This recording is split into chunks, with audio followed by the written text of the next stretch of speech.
Kabanata 31, Mr. Sterling, we have to go dahil may meeting pa tayo sa 1, paalala muli ng bodyguard.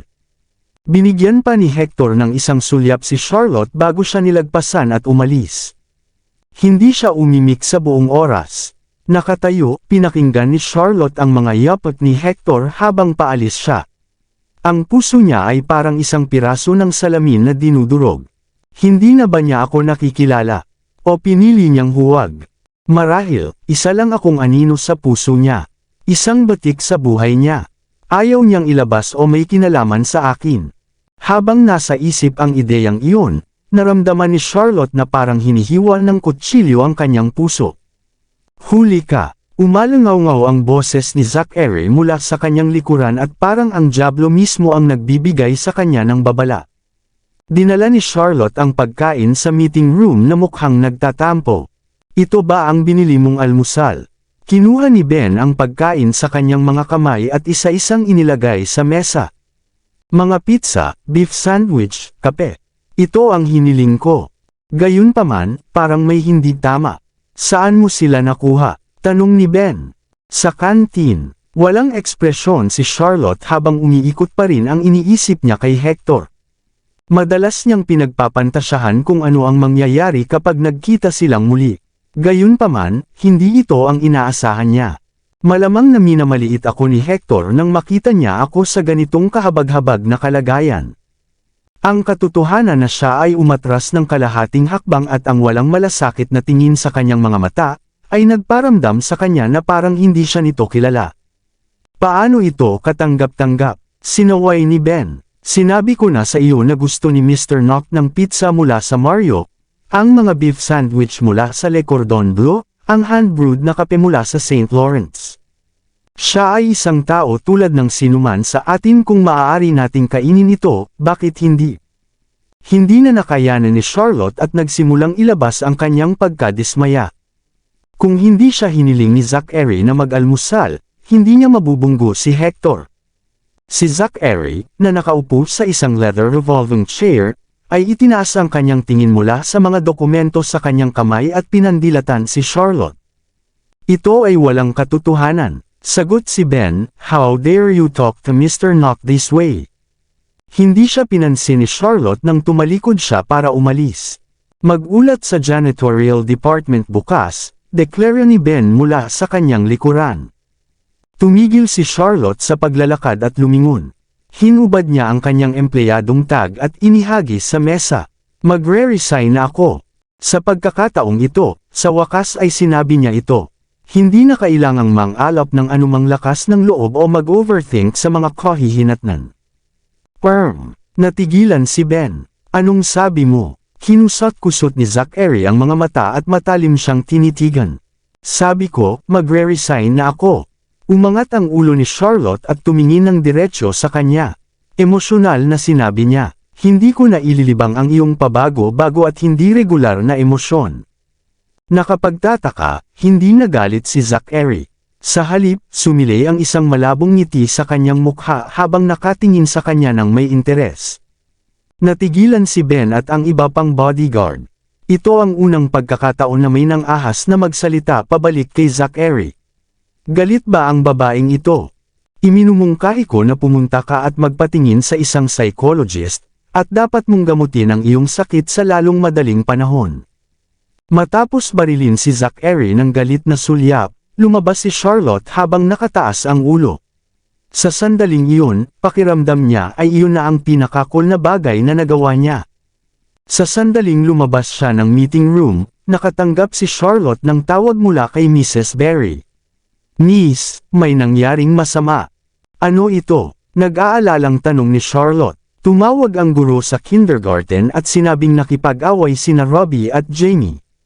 Nabasag pa nila ang bintana ng kotse ng isang tao at hinihiling ng may-ari na bayaran ang 80,000. Ano? 80,000? Bumilis ang tibok ng puso ni Charlotte. Are they trying to scam us? I'll head over now. Papunta na ako, magkita-kita tayo doon. Matapos tapusin ang tawag, bumalik si Charlotte sa departamento ng seguridad upang magpalat. Pagkatapos noon, nagmamadali siyang umalis papuntang Apple Kindergarten.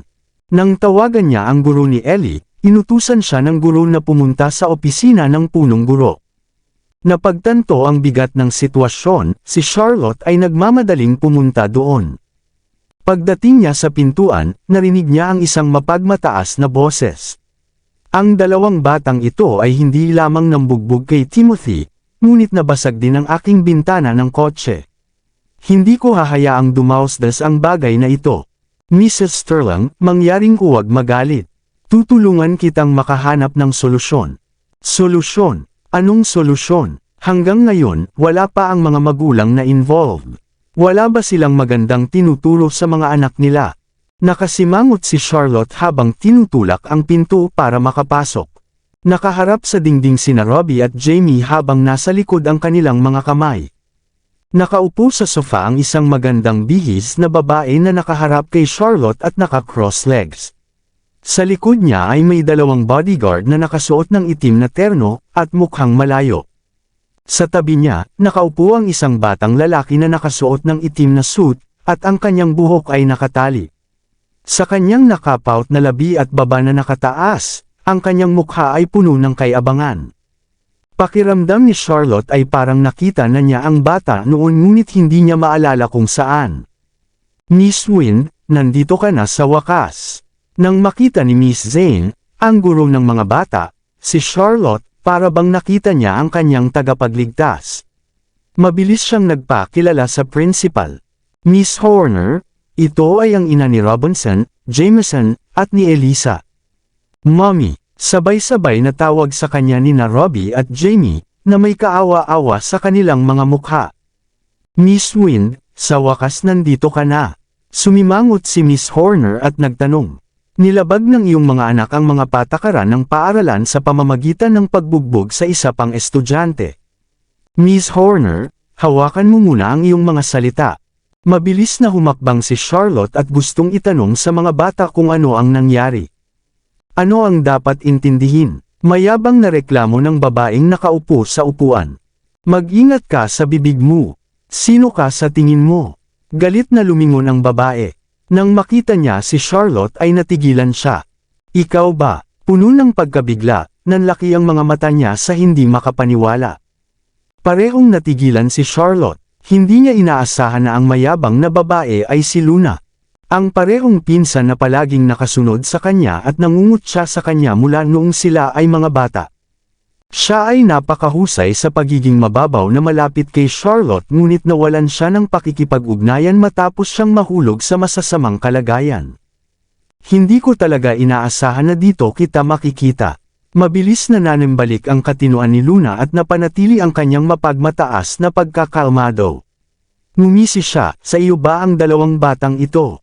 If not for the fact they grew up together and Charlotte was very familiar with Luna, she would not believe na ang kaharap niya ay si Luna.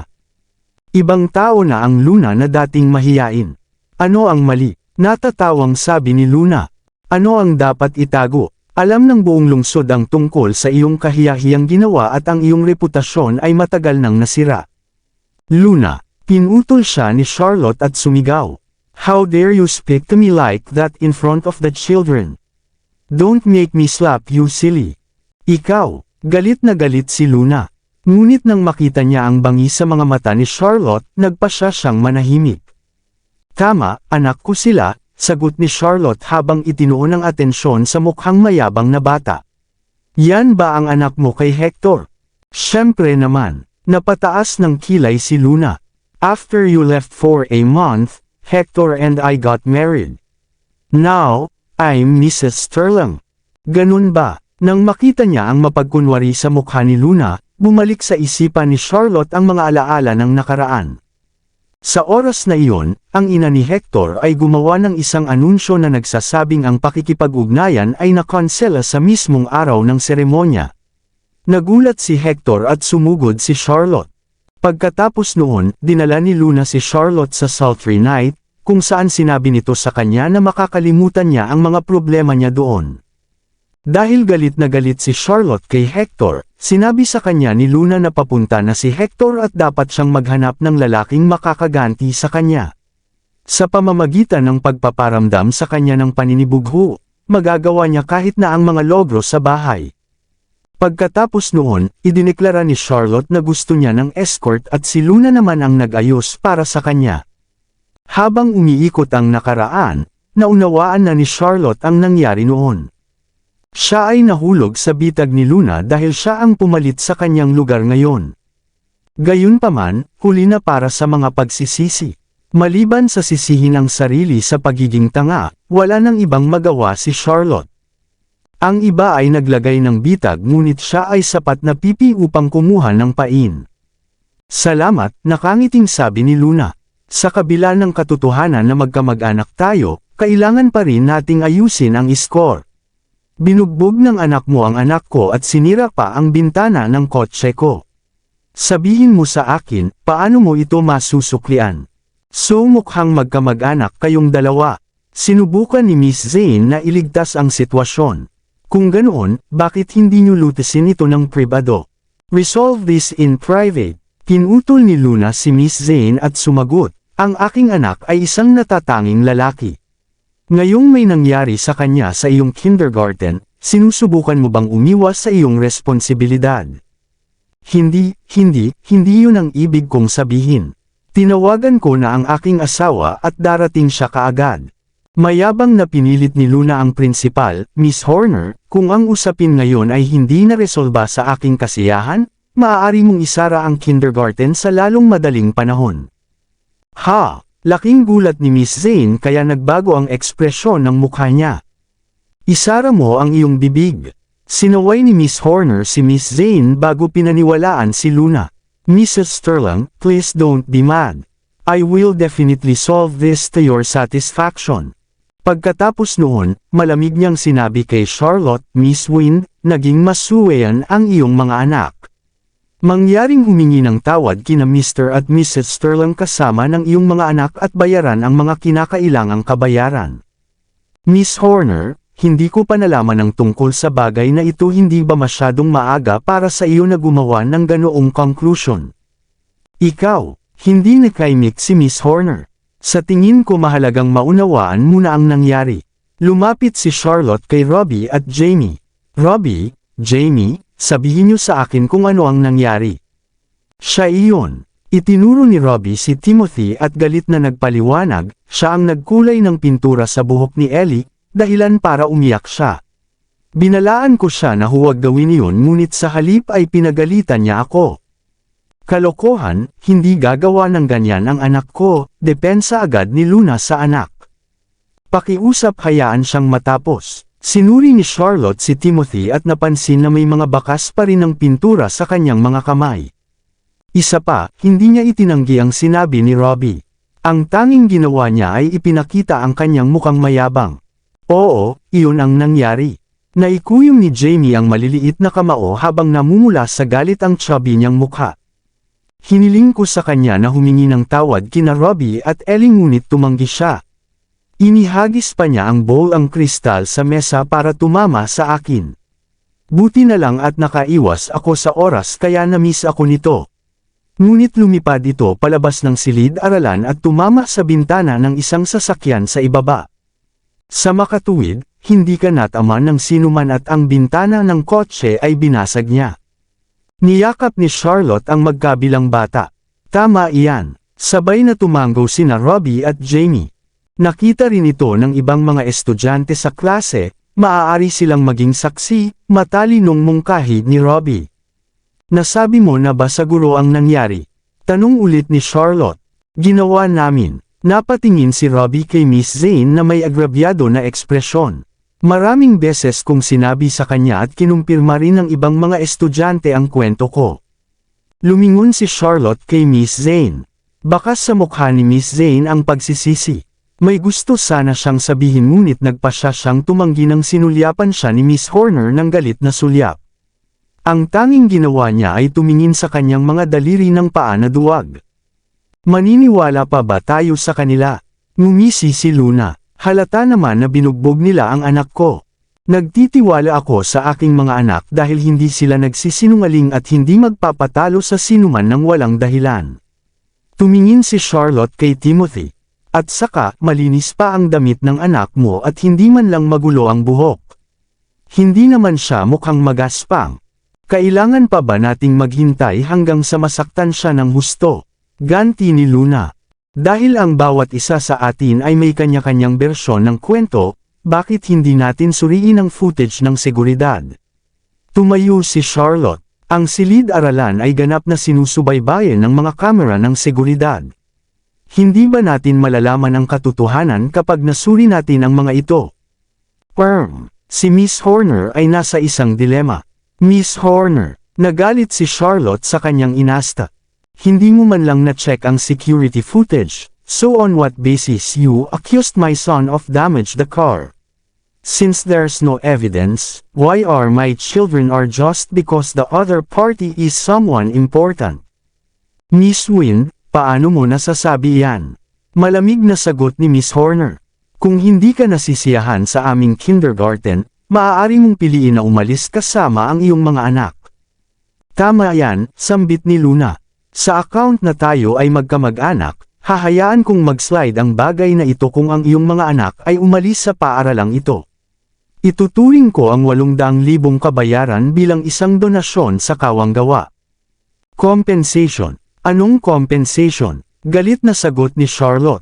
Nabasag ng anak mo ang bintana ng kotse mo, kaya bakit kailangan naming bayaran ito? Hindi ko pa na-settle ang score sa iyo sa pagpapakulay ng buhok ng anak ko sa mga anak mo, pero gusto mo pang umalis ang mga anak ko. Sa tingin ko dapat ikaw ang umalis. Kailan mo nakitang kinulayan ng anak ko ang buhok ng anak mo? Galit na tumayo si Luna. Bakit hindi mo tanungin ang iyong anak? Tinitigan ni Charlotte si Timothy. Mayabang na itinaas ni Timothy ang kanyang ulo. Gayunpaman, nang makita niya ang matalim na tingin ni Charlotte, nagsimula siyang mag-alinlangan. Timothy, sabihin mo sa kanya na hindi mo ginawa. Niyakap ang kanyang anak, at galit na sinabi ni Luna, huwag kang mag-alala, narito si Mommy. Mommy, nag-aalangan si Timothy. Sa sandaling iyon, bumukas ang pinto ng opisina at pumasok si Mrs. Berry kasama si Ellie. Mommy, nang makita ni Ellie si Charlotte, itinapon niya ang sarili sa yakap ng kanyang ina. Ang mga luha ay umaagos mula sa kanyang mga mata na hugis almond habang ang tunog ng kanyang pagsingkot ay maaaring makadurog ng puso ng sinuman.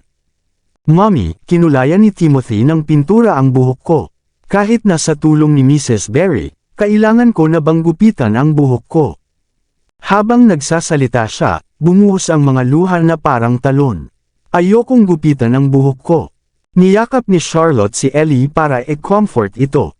Ellie, don't worry, tutulungan ka ni Mommy na maghugas nito pag uwi natin. Napaawang si Ellie sa kanyang mga labi habang nakakaawa ang pagsinghot, na may mga luha sa kanyang mukha. Elisa, please don't cry anymore. Mabilis na dumausda si Timothy sa sofa at naglakad palapit sa kanya. Nilalaro lang kita, hindi ko sinasadyang ibuli ka. Timothy, mabilis na tinakpan ni Luna ang bibig niya at pinigilan siyang magsalita pa. Napangisi si Charlotte at lumingon kay Miss Horner. Narinig mo ba iyon? Halatang naguguluhan ang mukha ni Miss Horner. Nawalan siya ng masabi. Nahihiyang idinagdag ni Miss Zane, nagtanong nga ako sa ibang mga estudyante at inamin nila na si Timothy ang nagkulay ng buhok ni Ellie. Gayunpaman, hindi niya ito sinasadya. Gusto lang niya itong makipaglaro ngunit hindi siya pinansin nito. Kaya naman sinubukan niyang makuha ang atensyon nito sa ganoong paraan. Tumahimik ka. Pinutol siya ni Miss Horner at tumahol, si Mr. Sterling ay nasa board ng paaralan. Sa makatuwid, ang kanyang anak ay isang kilalang bisita ng paaralan. Kung magagalit tayo sa kanya, ang ating paaralan ay kailangang magsara. I'm glad you're aware, panunuyan ni Luna. Kung tutusin, isa lang sa atin ang mananatili dito kung mananatili siya. Mrs. Sterling, syempre, sana manatili ka. Malinaw na pinanindigan siya ni Miss Horner, Miss Wind, pasensya na. Ibabalik ko ang mga bayarin sa paaralan na binayaran mo. Kailangan mong hanapan ang iyong mga anak sa isa pang kindergarten. Miss Horner, hindi. Bago matapos ni Charlotte ang kanyang pangungusap, Biglang kumalas si Timothy sa kamay ni Luna at sumugod kay Miss Horner. Hindi mo mapapaalis si Elisa. Timothy, kung umalis si Elisa, hindi ako papasok sa paaralan. Emosyonal na sigaw ni Timothy kay Luna. Maraming salamat sa lahat ng sumusubaybay. Please subscribe and follow my YouTube and Facebook channel, Filipino Novel. Maraming salamat po. Kabanata 35. Timothy, bakit mo ako sinusuway? Naging desperado si Luna. Napakaraming bata dito at marami ring magagandang babae. Bakit kailangang siya ang? Wala akong pakialam. Pagkatapos niyang sumigaw, tumakbo palabas si Timothy. Timothy, hinabol ni Luna at ng kanyang bodyguard. Ngayon, tanging si Miss Horner, Miss Zane, at ang pamilya ni Charlotte ang naiwan sa opisina ng punong guro. Lahat sila ay pare-parehong natigilan. Awkward na sabi ni Miss Horner.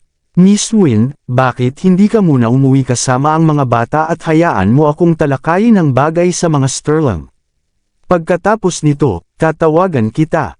Oo naman, ngunit mangyaring bigyan ako ng kopya ng footage ng seguridad. Ngumiti ng matamis si Charlotte. Kung sakaling mawala ito, ililibing muli ang katotohanan. Miss Wind, kailangan ba yun dahil hiniling ni Timothy na huwag hayaang umalis sa paaralan si Elisa, ang bagay ay madaling malutas. Miss Horner, putol ni Charlotte sa principal. She asserted solemnly, let me be clear. Sa sinabi ni Timothy, halatang-halata na siya ang nangbubuli kay Ellie at nasira din ang sasakyan ng pamilya niya. Wala namang ginawang masama ang mga anak ko pero binatikos at pinahiya mo sila sa ibang magulang. To the extent we were kicked out of school. Pagpapatuloy ni Charlotte, now, it isn't a matter of if they will look past this. Instead, it's up to me if I want to let go of this matter. If you don't hand over the security footage, I will then make a police report and let the police come for it. Ikaw. Nagsimulang matarante si Miss Horner. Ipinapalagay niya na ang lahat ay takot din sa mga Sterling gaya niya at pipiliin niyang tanggapin ang kahihiyan ng tahimik. Hindi niya inaasahan na si Charlotte ay isang taong hindi madaling matakot. Miss Wind, huwag kang magalit, sinubukan ni Miss Zane na iligtas ang sitwasyon. Pag-usapan natin ito, sigurado akong makakarating tayo sa isang mapayapang solusyon. Tama yan, pag-usapan natin to. Ngumiti ng malawak si Miss Horner, ito ay isang maliit na salungatan lamang sa pagitan ng mga bata. Resolbahin na lang natin ito sa loob.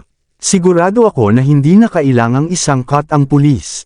Ngumisi si Charlotte, kung makatwiran lang sana ang kabilang partido at patas ang paghawak mo, ito ay isang maliit na bagay at hindi na lumaki hanggang sa ganito. Masungit at nananakot si Luna sa mga anak ko, pero mali ang pagbibintang mo sa kanila nang walang anumang basehan. Sa katunayan, pinarusahan mo pa sila. Idinagdag pa niya, nang nabunyag ang katotohanan, pinili mong yumuko sa kanilang katayuan at impluwensya. Pinilit mo pa kaming umalis sa paaralan. Dahil hindi mo magawang magbigay ng hustisya ng patas, wala akong ibang pagpipilian kundi ang humingi ng kabayaran para sa aking mga anak sa ibang paraan. Anong gusto mo? Naiinip na tanong ni Miss Horner. Simple, pagbibiro ni Charlotte. Una, ibigay mo ang security footage para patunayan ang pagiging inosente ng mga anak ko. Pangalawa, humingi ng tawad sina Mrs. Sterling at Timothy sa mga anak ko. Pangatlo, mag-sorry din kayo ni Miss Zane. In fact, you will have to announce it to the whole school. Maaari kaming humingi ng paumanhin ni Miss Zane sa iyo. Ipinaliwanag ni Miss Horner ng walang katotohanan. Ang iyong pamilya ay naninirahan din sa H-City. Kaya naman, hindi mabuti ang pag-offend sa mga Sterling. Isang salita mula kay Mr. Sterling ay sapat na para ma-blacklist ka. Hindi ka makakahanap ng trabaho o mapapasok sila sa mga paaralan. Ano ang iyong gagawin kapag nangyari iyon?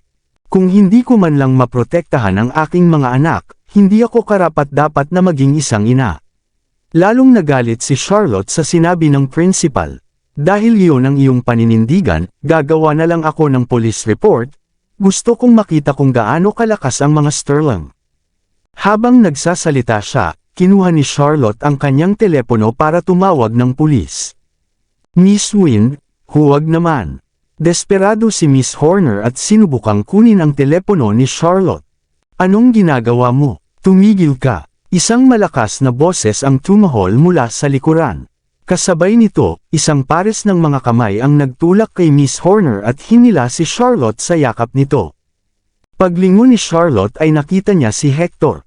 Hinawakan niya ito ng mahigpit sa kanyang yakap, tulad ng kanyang tagapagtanggol. Kita niya ang pananabik at sakit sa mga mata nito. Sa sandaling iyon, naramdaman ni Charlotte ang mga emosyon sa loob niya, na para bang bumalik siya sa nakaraan. Mr. Sterling, nanlaki ang mga mata ni Miss Horner sa gulat at naisip na may nakikita siya. Yung kamay mo. Nang makita niya ang hiwas sa kamay ni Charlotte, kumunat ang kilay ni Hector at tumahol kay Miss Horner. Ano ang nagbibigay sa iyo ng karapatang hawakan siya? Sa sobrang takot ni Miss Horner ay nakaramdam siya ng lamig sa kanyang gulugod. Mr. Sterling, Mrs. Sterling and Timothy just left. Maamong pinaalalahanan siya ni Miss Zane habang inaakala niyang napagkamalan ni Hector na si Charlotte si Luna. Nang marinig ang mga salitang iyon, muling nanambalik si Charlotte. Tama, kasal na si Hector kay Luna ngayon at may anak pa sila. Dapat wala na akong mga pantasya. Sa isiping iyon, agad na itinulak ni Charlotte si Hector at tumabi. Alam ko, hiniling ko sa kanila na umuwi muna. Nabawi ni Hector ang kanyang karaniwang eleganteng kilos. Pagtingin sa dalawang bata sa harapan ni Charlotte, biglang bumalot sa puso niya ang halo-halong emosyon. Nagmadali sina Robbie at Jamie upang protektahan ang kanilang ina nang harapin siya ni Miss Horner. Kaya lang natalo sila ni Hector. Nang mga sandaling iyon, nagbantay sila sa harap ni Charlotte na nakakuyom ang kanilang mga kamao, tulad ng maliliit na leon na nakatingin kay Hector ng maingat. Mommy, sa isang sulok, si Ellie na hawak-hawak ni Mrs. Barry. Sila ba, mga anak mo? Alam ni Hector na tumingin kay Charlotte. Oo. Umiwas ng tingin si Charlotte. Kamumuhian ba niya ako sa mga impulsive actions ko noon? Sa kabila ng kanyang kalmadong panlabas, hindi na malaya ni Hector na naikuyom ang kanyang mga kamao. Pagkatapos ng maikling katahimikan, sinabi niya sa punong guro, Miss Horner, nakita ko ang footage ng seguridad at kasalanan talaga ni Timothy. Oo, si Miss Horner ay nawala ng malay sa kung ano ang nangyayari. Tumango lang siya at sumang-ayon sa anumang sinabi ni Hector. Lumuhod si Hector at malumanay na tinanong si Ellie, Bata, kinulayan ba ni Timothy ang buhok mo ng pintura? Oo, nagpout si Ellie. Siya ang nangbubuli sa akin at binalaan lang siya ng dalawang kapatid ko tungkol dito. Hindi nila siya sinaktan. Siya ang naghagis ng bowl ang kristal sa bintana dahil sa galit. Oo, alam ko. Taos-pusong humingi ng tawad sa kanya si Hector. Sa ngalan ng aking anak, si Timothy, gusto kong humingi ng paumanhin sa inyong tatlo at gayon din sa inyong ina. Nang makita ang eksenang naganap sa kanyang harapan, parehas na nagulat si Miss Horner at Miss Zane. Si Mrs. Barry naman ay nakahinga siya ng maluwag. Si Ginoong Sterling ay hindi nagbago. Habang matamang nakatingin sa kanya si Charlotte, napagtanto niya na siya ay kasing gentleman at chivalrous gaya ng dati.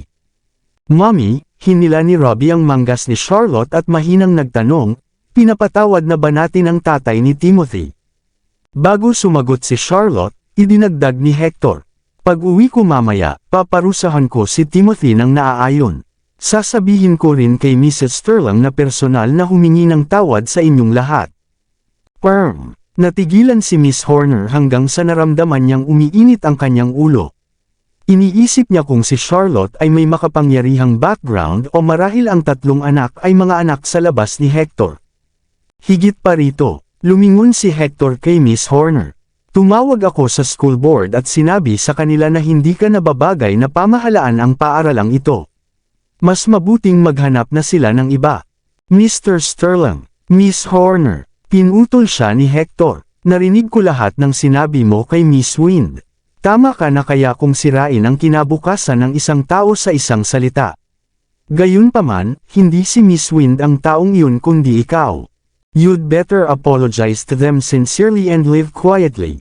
Maybe, I will consider showing you some mercy, pagbabanta ni Hector. Oo, nang makita ang sitwasyon, yumuko si Miss Horner kay Charlotte at sa kanyang mga anak para humingi ng paumanhin. Hindi ko dapat sinaktan ng isang taong kasing taas mo. Hanggang ngayon, hindi mo pa rin alam kung saan ka nagkamali. Napagtanto ni Charlotte na may malalim na isyu ang prinsipal. Oo, tama ka. Ibinaba ni Miss Horner ang kanyang ulo at hindi na nang ahas na magbitaw ng isa pang salita. Umiwas lang ng tingin si Charlotte at wala nang masabi. Para sa kanya, walang kabuluhan na magpaliwanag pa sa isang taong ganoon.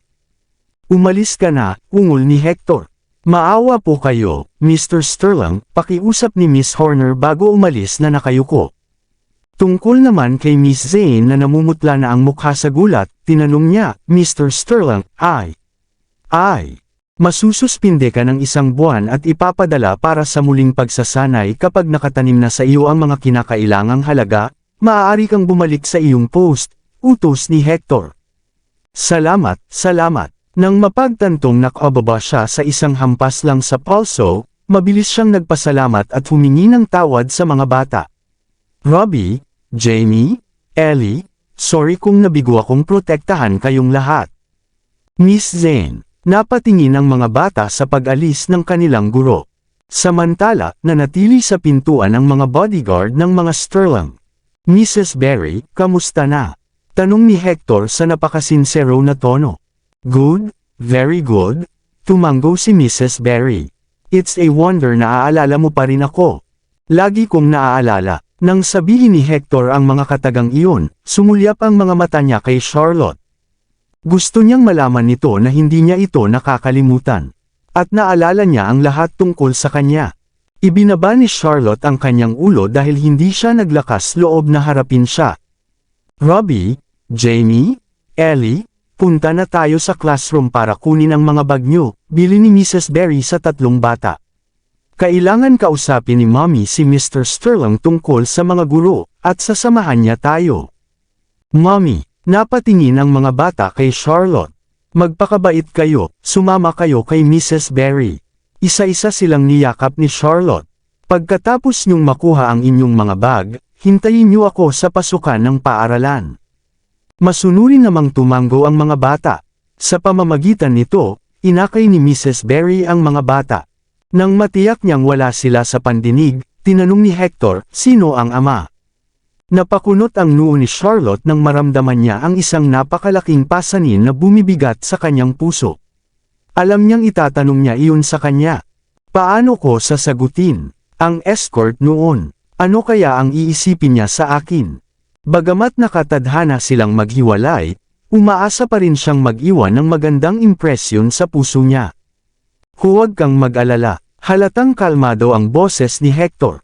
Maraming taon na ang lumipas, ako ang unang nagkasala sa iyo, kaya wala akong karapatang tanungin ka, gusto ko lang malaman kung sino siya. Ang kanilang ama ay isang ordinaryong tao lamang. Binabaan ni Charlotte ang katotohanan. Naghiwalay na tayo. Kilala mo ba siya pagkatapos mong umalis sa H-City? Ipinagpatuloy ni Hector ang kanyang mga tanong. Nabalitaan ko na nanatili ka sa kanayunan sa buong oras. Oo, kilala ko siya noon. Baka magsinungaling din si Charlotte. Kapag ang isa ay nasa kawalan ng pag-asa, ang isa ay laging umaasa na protektahan siya ng isang tao. Mabuti, nagdilim ang mga mata ni Hector dahil ayaw niyang marinig ang mga detalye.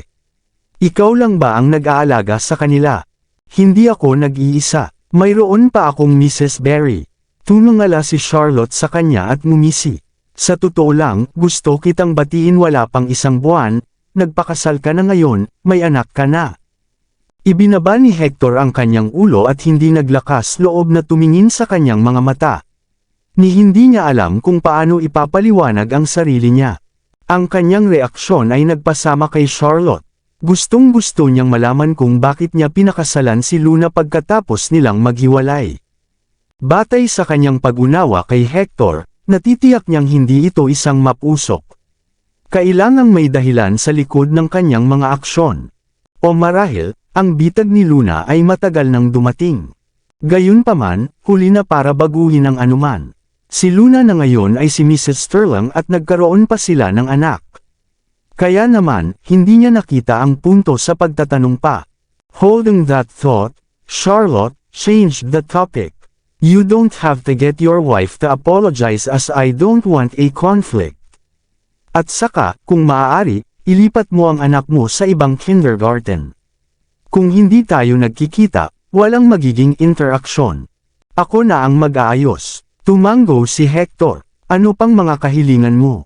Paano ako mangangahas na humingi ng anuman sa iyo? Ngumisi si Charlotte. Kung tutusin, isa lang akong ordinaryong mamamayan habang ikaw ang makapangyarihang Mr. Sterling. Lottie, huwag mo akong tawaging ganyan. Pinutol siya ni Charlotte at malamig na iginiit, it sounds too intimate. We are no longer related in any way so we should keep our distance going forward. Sinusumbatan mo pa rin ba ako? Tumingin sa kanya si Hector na nakakunot ang noo. Alam kong kasalanan ng pamilya ko pero sinisikap kong iligtas ka noon. Bakit hindi mo ako binigyan ng mas maraming oras at piniling gumawa ng isang bagay na napaka-impulsive? Nang marinig niyang ibinalita ang nakaraan, napuno ng emosyon ang kanyang puso habang tumutulo ang mga luha sa kanyang mga mata. Kitang-kita kung gaano kasira ang mga aksyon nito para sa kanya. It was my fault, nagsisisi na sagot ni Charlotte.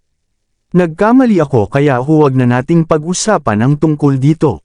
With that, tumalikod na siya para umalis. Lottie, hinawakan ni Hector ang kamay niya at nilagyan ito ng tseke. Dapat kang magsimula ng isang maliit na negosyo at hindi na magtrabaho bilang isang empleyado. Hawak ang tseke sa kanyang kamay, napangisi si Charlotte. 30 milyon nga ito. Tila napakahalaga sa iyo.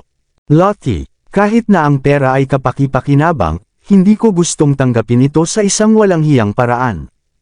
Ibinalik ni Charlotte ang tseke sa kanyang bulsa. Pareho tayong nagkamali noon. Hindi na kailangang sisihin ang isa't isa. Kahit na magkabanggaan tayo sa susunod, magpanggap na lang tayo na hindi tayo magkakilala. Galit ka ba sa nangyari sa Divine Corporation? Nagsalubong ang kilay ni Hector. Ang sitwasyon noon ay, hindi kita sinisisi at wala akong karapatang gawin iyon. Ngumiti ng pilit si Charlotte. Naiintindihan ko na magkaiba ang ating mga status at kailangan mong isipin ang iyong reputasyon. Kung ganoon, dapat mong tanggapin ang tulong ko. Ayoko. Pwede bang huwag kang masyadong matigas ang ulo? Siniko siya ni Hector. Napakaranggal mo noon. Paano ka kukuha ng ganoong klaseng trabaho? Bukod dito, magkano ang kikitain mo rito? Sapat na ba ang pagpapalaki ng 3 anak? Kahit papaano ang kinikita ko ay galing sa sarili kong paggawa, galit na sagot ni Charlotte. Kahit na ako ay sira, mas gusto kong magtrabaho bilang isang hostess sa isang nightclub kaysa kunin ang iyong pera. Ikaw, ang iyong pag-aalala ay hindi pinahahalagahan dito, dapat mong itabi ito para sa iyong asawa. Inalis ni Charlotte ang kamay niya at tumakbo palabas. Pinagmamasdan siya sa likod habang siya ay naglalakad palayo, ang mga mata ni Hector ay puno ng kalungkutan. Nang makarating siya sa exit, bigla siyang may naisip at lumingon. Siya nga pala, kung maaari, mangyaring itago sa iyong sarili na mayroon akong mga anak na hindi ko gustong malaman ng mga tagalabas ang tungkol sa kanilang pag-iral. Sure, alam ko na ang gagawin. Naunawaan ni Hector ang iniisip niya. Ipapaalala ko kay Luna na huwag ibuka ang kanyang bibig. Mukhang naiintindihan mo siya, pang-iinis ni Charlotte bago umalis.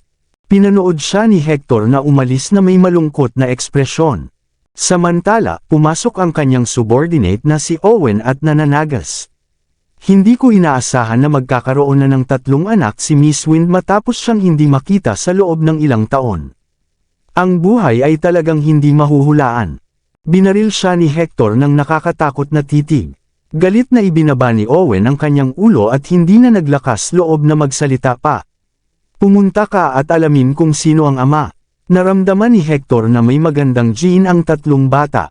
Sa makatuwid, ang kanilang ama ay hindi maaaring maging isang ordinaryong bumpkin ng bansa. Habang pauwi, pinuri ni Charlotte sina Robbie at Jamie.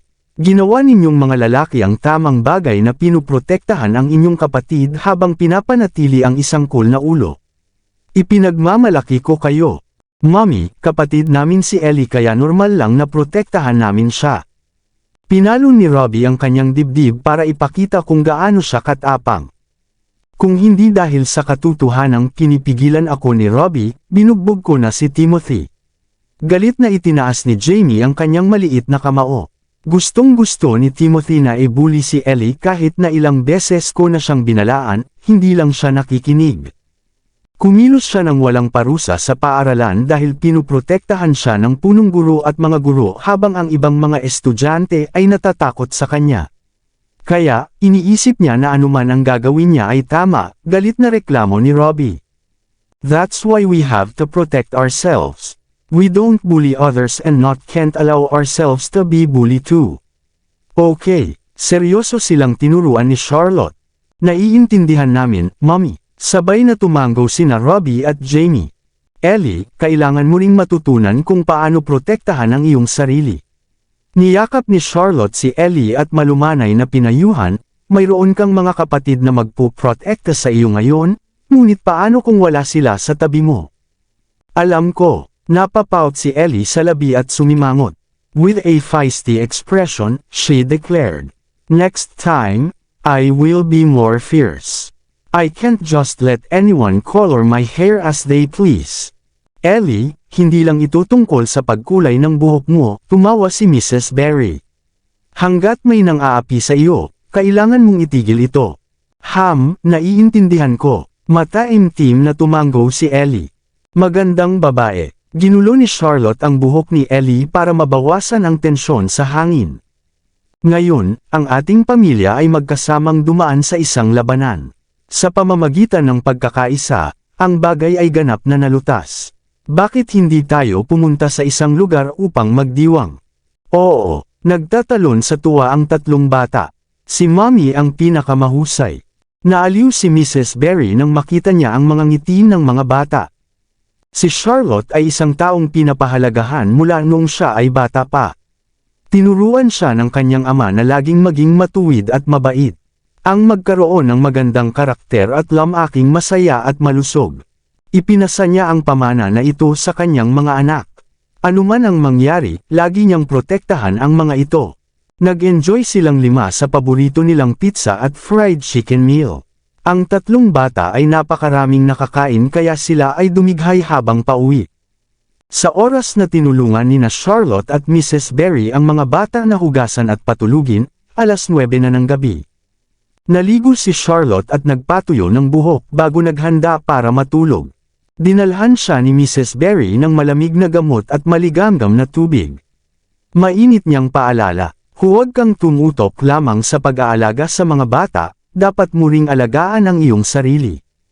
Halos nakalimutan ko hanggang sa nabanggit mo. Mabilis na ininom ni Charlotte ang kanyang gamot. Salamat, Mrs. Berry. Miss, sinabi ba sa iyo ni Mr. Sterling kung bakit niya pinakasalan si Luna? Hindi napigilan ni Mrs. Berry na magtanong. Hindi niya ginawa. Umiling si Charlotte. Bakit hindi mo siya tinanong? Nag-aalalang tanong ni Mrs. Berry. Pakiramdam ko ay nagbago na si Luna, o marahil ay sa wakas ay ipinakita na niya ang kanyang tunay na kulay. Kahit noon pa man, lagi kong nararamdaman na siya ay peke. Iyon ay ang lahat sa nakaraan. Ngumiti ng pilit si Charlotte. Kahit ano pa, siya si Mrs. Sterling at nanganak pa si Hector ng isang anak na lalaki. Pamilya na sila ngayon. Nang marinig ang mga salitang iyon, nagdilim ang ekspresyon ni Mrs. Berry. Ibinaba niya ang ulo niya at huminga ng malalim. Sayang, si Mr. Sterling at kayo ay sinadya upang magkasama. Tadhana lang. Habang nagsasalita siya, hindi niya maiwasang matarante sa sarili niyang mga salita. Hindi niya nagustuhang marinig ang sinumang magsabi ng mga salitang iyon dahil parang dahilan ito para sa mga natalo. Pero ngayon, sinabi niya talaga. Marahil pagkatapos dumaan sa mga pagsubok at paghihirap sa buhay, sinimulan niyang tanggapin ang hindi mahuhulaan na kalikasan ng buhay. Kabanata 40. Kahit na ano, mayroon kang 3 magagandang anak ngayon. Regalo sila ng Diyos. Inaalo siya ni Mrs. Berry. Kung makakatagpo ka ng isang tao sa hinaharap, magiging kumpleto ang iyong buhay. Saan ako makakahanap ng napakaraming Bago pa matapos si Charlotte, nakatanggap siya ng notification sa kanyang phone. Ito ay 5,000 na ipinadala ni Escort in debt. Siya ay napakabuting tao. Bulalas ni Charlotte sa tuwa. Ha, may nakilala ka na. Hindi maitago ni Mrs. Berry ang kanyang pananabik. Mrs. Berry, you should rest early. I'm heading back to my room now. Matapos batiin si Mrs. Berry ng magandang gabi, bumalik si Charlotte sa kanyang silid at nagpadala ng mensahe kay Escort in debt. Charlotte, nagsimula ka na bang magtrabaho ngayon? Escort in debt. Charlotte, may nag-book ba sa iyo para sa gabi? Escort in debt. Sumagot si Charlotte sa tuwa. Not bad, not bad. Matalino ka para magbayad. Kailangan mong ipagpatuloy ang pagsusumikap. Ilang araw na ang nakalipas at 2 beses mo palang akong binayaran. Hindi sapat ang pambili ng gatas. Mabilis na tinanggal ni Charlotte ang salitang gatas at pinalitan ito ng pagkain. Escort in debt. Kailangan mo ring magsikap. Charlotte, huwag mo na akong paalalahanan. Ibinigay ko ang aking resignation ngayon. Escort in debt? Charlotte, baliw ang amo ko at kusa nilang pinapahirapan ang buhay ko. Hindi ko alam kung anong ginawa ko para masaktan siya. Sa sandaling naisip niya ang tungkol sa dyablo, ang galit ay namuo sa loob niya. Pinahirapan niya ito ng husto ngayon, hanggang sa sumasakit pa rin ang binti nito sa pag-akyat sa hagdan. Gayunpaman, ang pagsusumikap ay tila naging sanhi ng kanyang sipon. Escort in debt. Plano mo bang umasa sa akin para sa iyong mga gastusin sa pamumuhay noon? Charlotte, syempre hindi. Sa katamtamang benta mo, hindi sapat para sa akin ang kinikita mo. Maghahanap ako ng trabaho bukas. Huwag mag-alala. Escort in debt. Pero masama ang job market ngayon. Charlotte, totoo yan. Naalala ni Charlotte kung paano siya nagpadala dati ng 30 resume at nakapanayam sa 17 kumpanya. Sa huli, ang Divine Corporation lang ang kumuha sa kanya at iyon ay dahil hinila siya ni Wesley. Kaya naman, nagsimula siyang mag-alala kung makakahanap nga ba siya ng trabaho.